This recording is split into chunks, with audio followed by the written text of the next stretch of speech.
আরইবি ধ্বংস করো।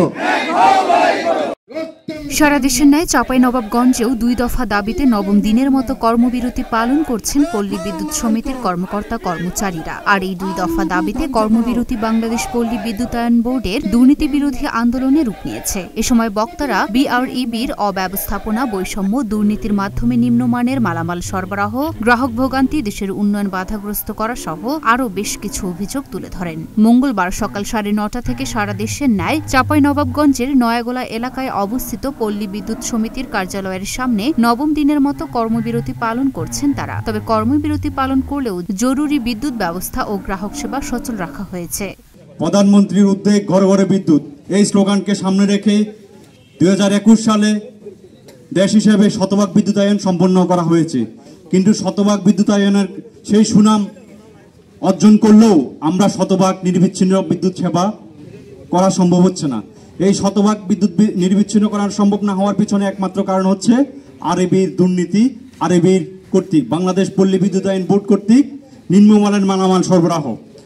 আমরা দুর্নীতির কথা ওদেরকে ধরাই দিলে, তাদের নিম্নমানের মালামালের কথা বললেই, তাদেরকে সুদ দিতে অনীহা দিলেই আমরা খারাপ।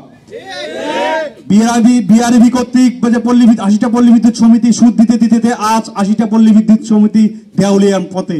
1971 সালে যেরকম পশ্চিম পাকিস্তানের বিরুদ্ধে পূর্ব পাকিস্তানের লোকরা অন্যায় অত্যাচার বিরুদ্ধে প্রতিবাদ মুখর হয়েছে, ঠিক তেমনি 80টা পল্লী বিদ্যুৎ সমিতির সাধারণ 40,000 কর্মচারী আজ প্রতিবাদ মুখর। তারা আজ মাঠে আছে 2টা দাবি, আর বেশি কিছু দাবি না।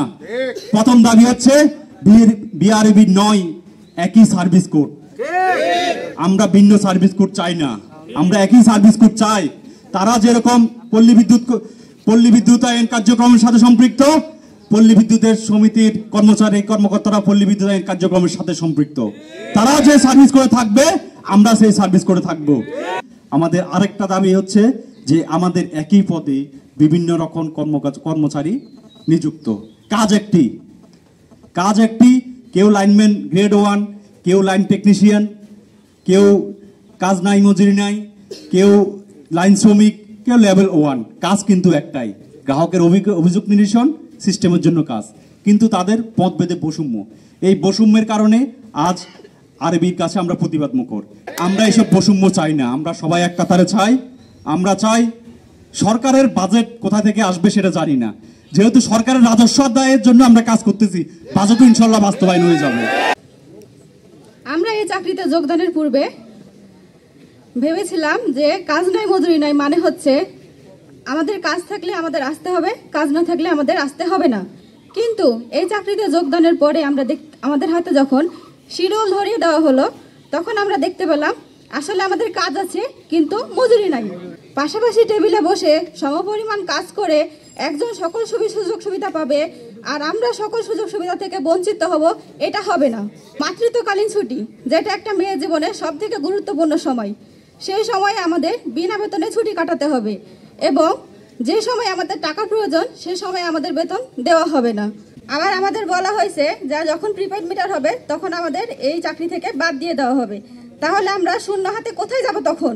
তো এই পিডিবি ভেঙে যখন আরইবি হয় পল্লী বিদ্যুতায়ন কার্যক্রমকে শুরু করার জন্য, এই আরইবি হচ্ছে আমাদের এক এক করে এই যে পল্লী বিদ্যুৎ সমিতিগুলো তৈরি করেছে। তো এই পল্লী বিদ্যুৎ সমিতিগুলো আসলে মাঠ পর্যায়ে এই পল্লী উন্নয়নে, পল্লী অঞ্চলে আসলে বিদ্যুৎ সরবরাহের ক্ষেত্রে ভূমিকা রাখে। এখানে বিআরইবি আসলে কোনো কিছুই সরাসরি করে না, তারা শুধু ঢাকায় বসে থেকে আমাদের জন্য একটা মন গড়া সার্ভিস কোড বানিয়ে দিয়েছে এবং সেই সার্ভিস কোডের আওতায় আমাদের পরিচালনা করে, শাসন করে এক কথায় বলতে গেলে।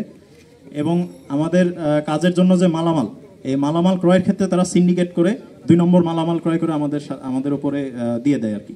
নিম্নমানের মালামাল আর লোকবল শর্ট থাকার কারণে আমাদের কর্মীদের উপরে যে কি পরিমাণ অক্লান্ত পরিশ্রমের বোঝা এটা আমরা দেখতে পাই।